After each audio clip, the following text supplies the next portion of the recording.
bahas olahraga, lifestyle, gaya hidup,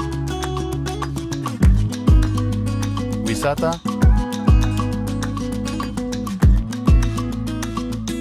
budaya,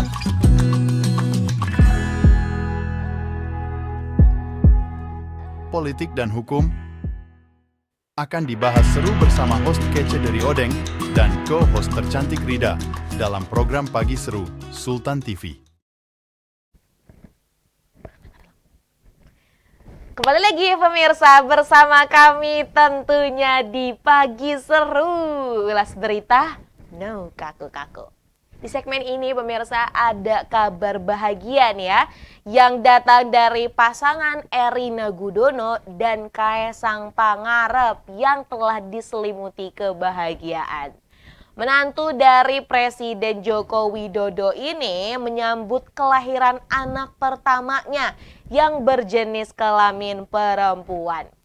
Kabar ini langsung diumumkan nih oleh sang suami Kaesang Pangarep dalam konferensi pers di RSIA Bunda Menteng, Jakarta Pusat. Pada kesempatan itu, Ketua Umum PS ini juga sempat menjelaskan kondisi sang istri dan anaknya nih setelah menjalani proses persalinan.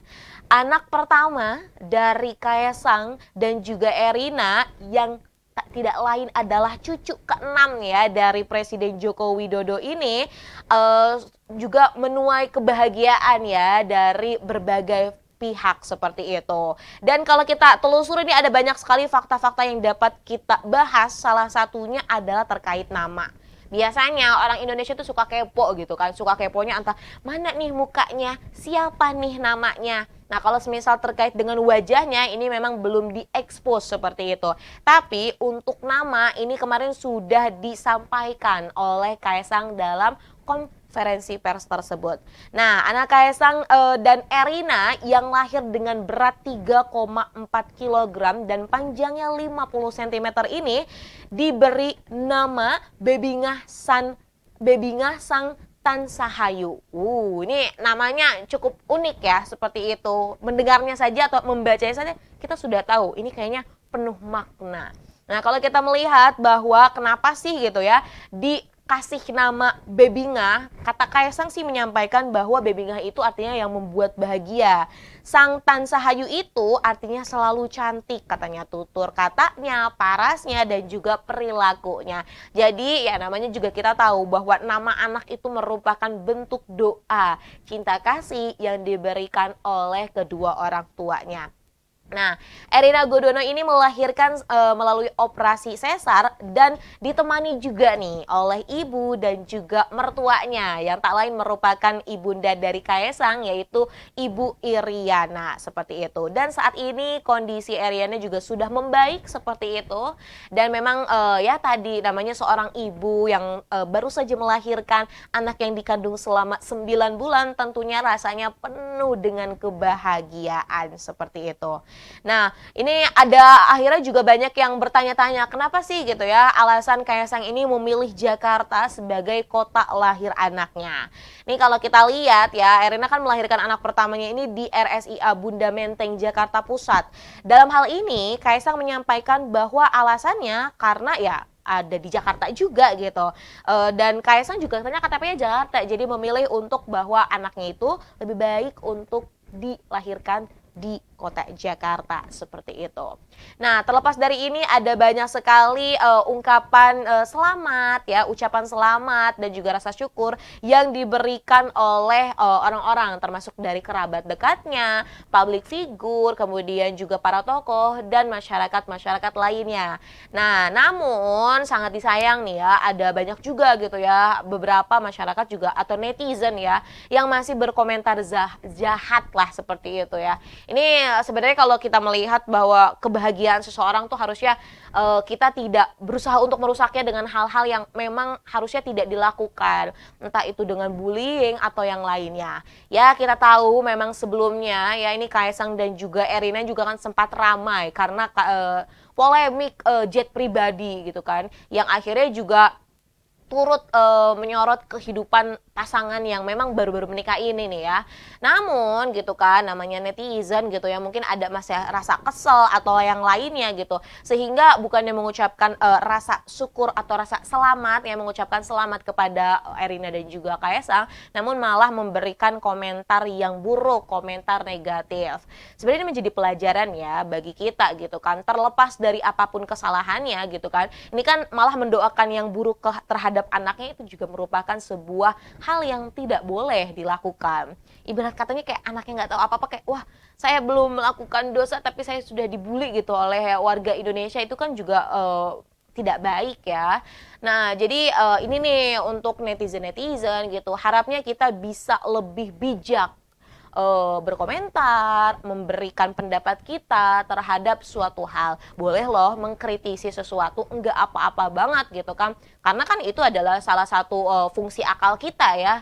Namun gitu, kita juga punya akal ya, kita juga perlu bisa membatasi apa yang kiranya baik untuk disampaikan, apa yang kiranya seperti tidak baik, seperti itu. Nah, terlepas dari itu pokoknya kita ucapkan selamat kepada Mas Kaesang dan juga Mbak Erina nih ya. Semoga anaknya diberikan kesehatan, menjadi putri yang membanggakan bagi kedua orang tua dan juga keluarga.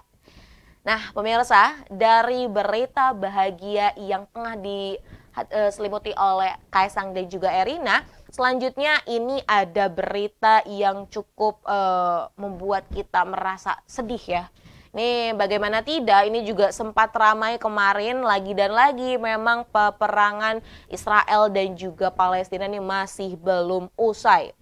Kemarin ya, ini militer Israel ini mengebom tenda pengungsi dekat rumah sakit Al-Aqsa Gazah Tengah dan membakar warga Palestina hidup-hidup pada Senin 14 Oktober 2024 waktu setempat. Imbas serangan Israel, 4 orang ini meninggal dan puluhan warganya mengalami luka-luka. Salah satu sumber mengatakan bahwa Israel ini mengebom tenda-tenda tersebut yang dekat dengan rumah sakit, lalu muncullah kebakaran. Penduduk lain di Gaza, Bilal Ezzat, memberikan kesaksian bahwa ini merupakan suatu serangan yang amat sangat brutal.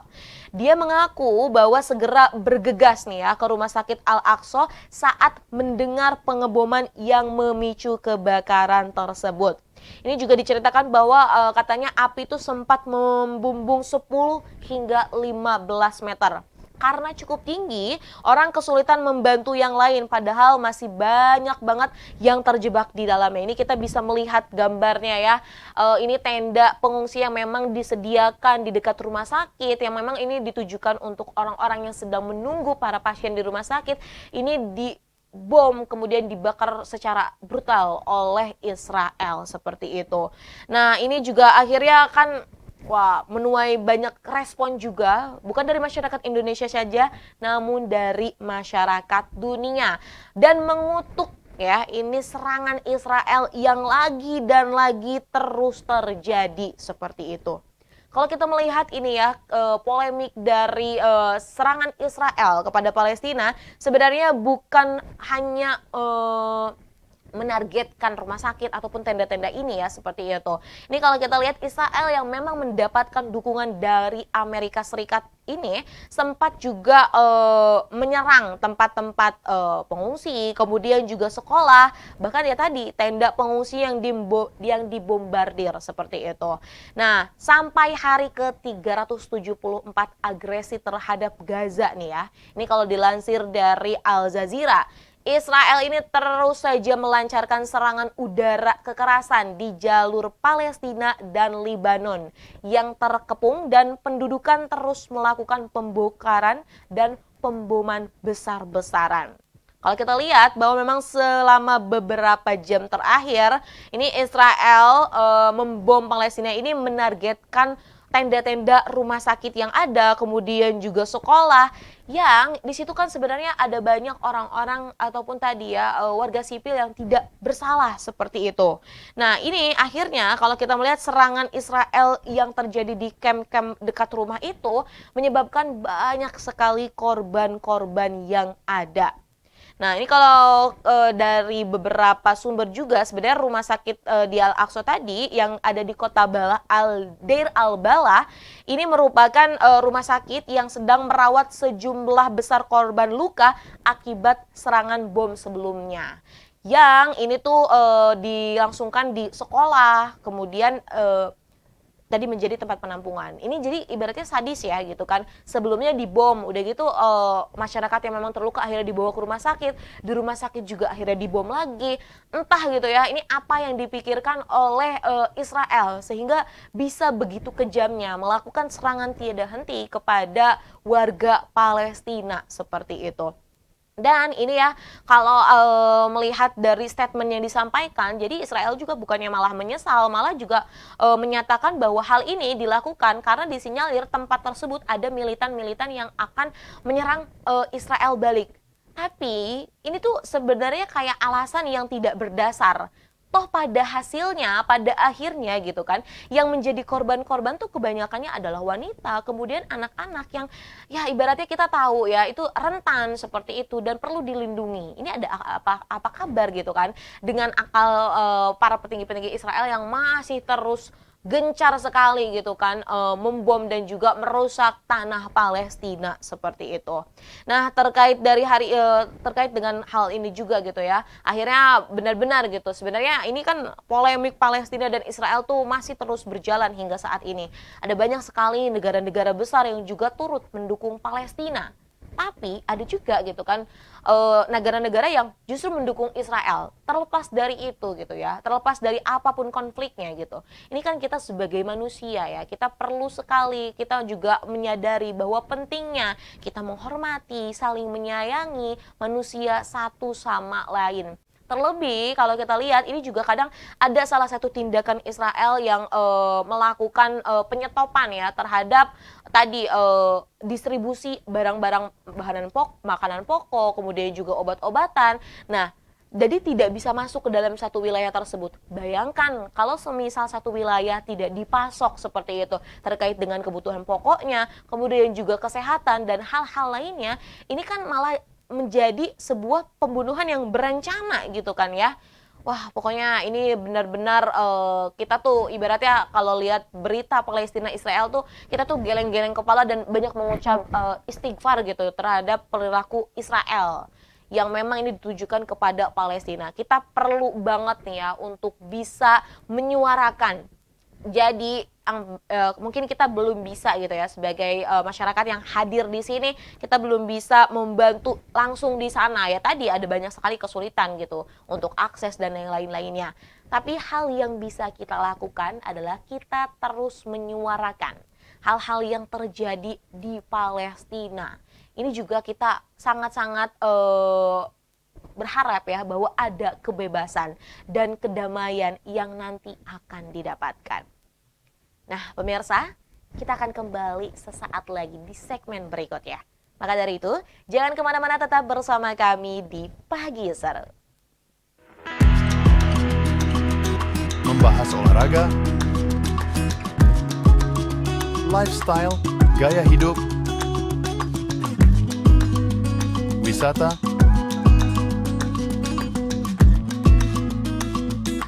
budaya,